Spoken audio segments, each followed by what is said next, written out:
Kanalımdan ve mutfağımdan herkese merhabalar. Bugün sizlere efsane hamuru ile şahane bir börek tarifi vermek istiyorum. Tarifimize ilk olarak hamurumuzu hazırlayarak başlayalım. 2,5 su bardağı ılık sütü uygun bir kaba alalım.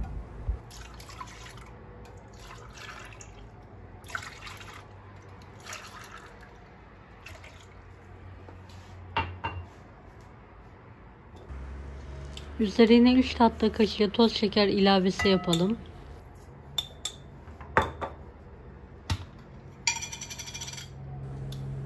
Dört tatlı kaşığı kuru maya ekledikten sonra karıştıralım ve mayanın erimesini sağlayalım.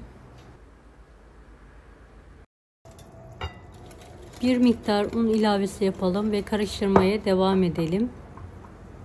Bir çay bardağı sıvı yağ ve damak tadınıza göre de tuz ilavesi yapalım ve karıştıralım.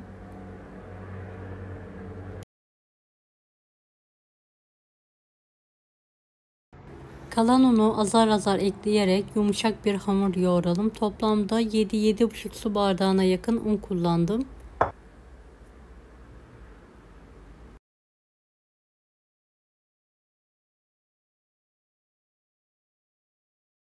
Hamuru toparladıktan sonra tezgah üzerine alalım ve 2-3 dakika daha yoğurmaya devam edelim. Daha sonra yoğurduğumuz kabı alarak üzeri kapalı bir şekilde mayalanmayı bırakalım.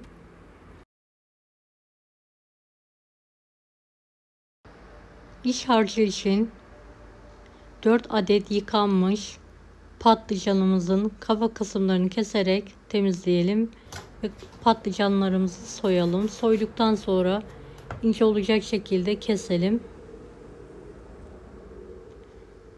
Evet, patlıcanlarımızı küçük küpler halinde doğrayalım. Ne kadar küçük doğrarsak o kadar lezzetli ve güzel bir iç harcı elde etmiş oluruz.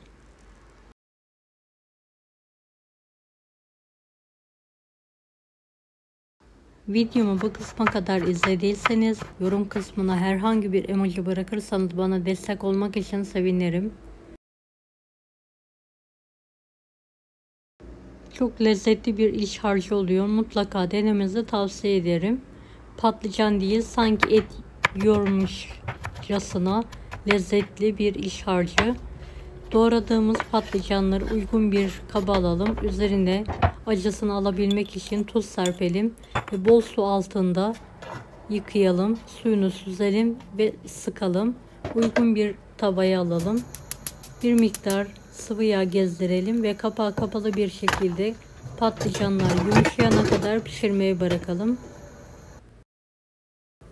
Patlıcanları ara sıra kontrollü bir şekilde karıştırarak pişirmeye devam edelim.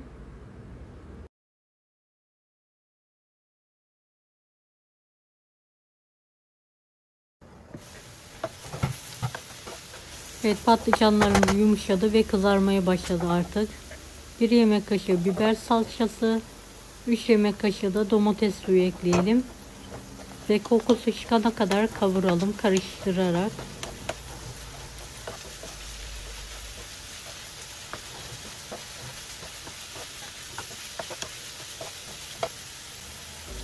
Bir tatlı kaşığı tuz ilavesi yapalım ve karıştıralım.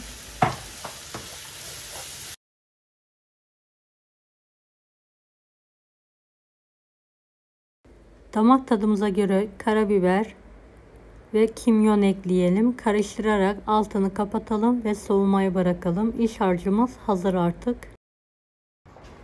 Mayalanan hamuru tezgah üzerine alalım ve havasını alarak tekrardan bir miktar un serperek yoğuralım.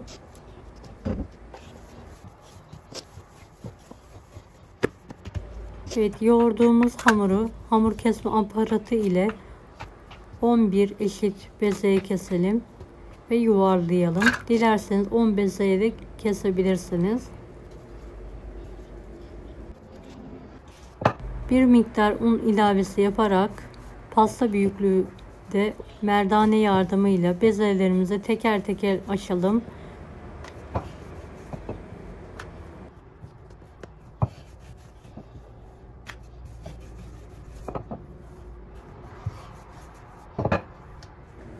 Bu hamur o kadar lezzetli oluyor ki dilediğiniz iç harcı kullanarak istediğiniz şekilde börekler hazırlayabilirsiniz. Gerçekten çok lezzetli oluyor. Evet, tüm hamurlarımı pasta büyüklüğüne açtım. 250 gram tereyağım var yumuşak. Hepsine birer parça koyuyorum ve elimle yumuşak tereyağı her tarafına gezdiriyorum ve tüm hamurları üst üste alıyorum.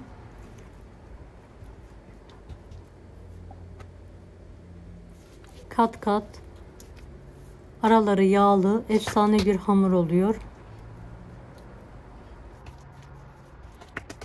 Dilerseniz bu hamuru hazırlayarak, rulo sararak buzluğunuza atabilirsiniz. Daha sonra ihtiyaç zamanı buzluktan çıkartarak buzunu çözdürerek dilediğiniz böreği iç harçta kullanabilirsiniz. Evet, 11 katı da üst üste alıyorum. Gördüğünüz gibi.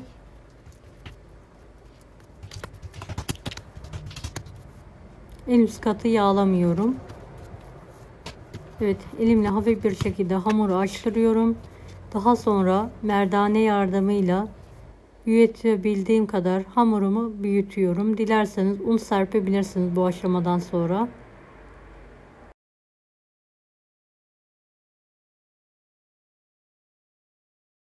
Evet, hamurumu büyütebildiğim kadar büyüttüm. Tam orta kısmından kesiyorum. Ve hamurumu tek parçasını ikiye katlıyorum. Diğerini de aynı şekilde ikiye katlayarak biraz un serperek merdane yardımıyla tekrardan açıyorum. Açabildiğim kadar.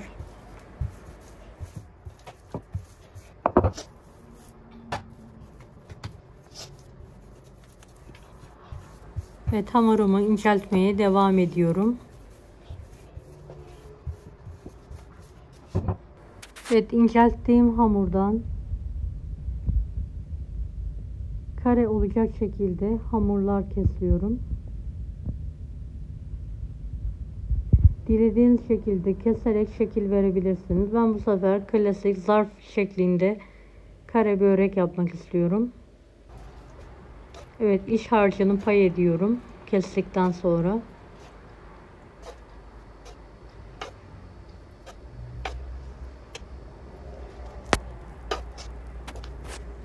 Daha sonra zarf şeklinde hamurumu kapatıyorum. Elimle güzelce bastırıyorum. Aşılmayacak şekilde ve kare şekli veriyorum.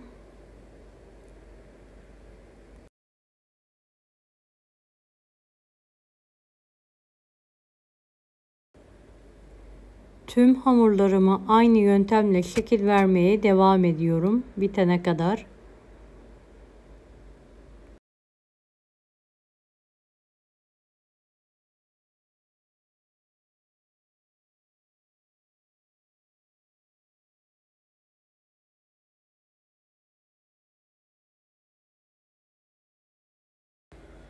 Evet, diğer hamurumu da aynı yöntemle zarf şeklinde katlayarak kare şekli veriyorum.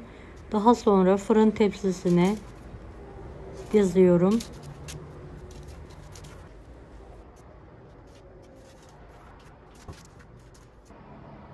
Evet, böreğimiz artık hazır. Üzerine bir adet yumurtayı bir yemek kaşığı yoğurtla çırparak üzerlerine sürüyorum ve susam serpiyorum. Önceden ısıttığımız 170 dereceli fanlı fırında üzeri kızarana kadar pişirmeyi bırakıyorum. Evet, pişen böreklerimi fırından hemen çıkartıyorum. Evet, böreklerimiz artık ikrama ve yemeğe hazır. Uzun süre bayatlamayan efsane bir börek oldu. Mutlaka denemenizi tavsiye ederim. Deneyecek olanlara şimdiden kolaylıklar dilerim. Kanalıma ücretsiz abone olmayı unutmayın. Bir dahaki videolarda görüşmek üzere. Allah'a emanet olun. Hoşça kalın.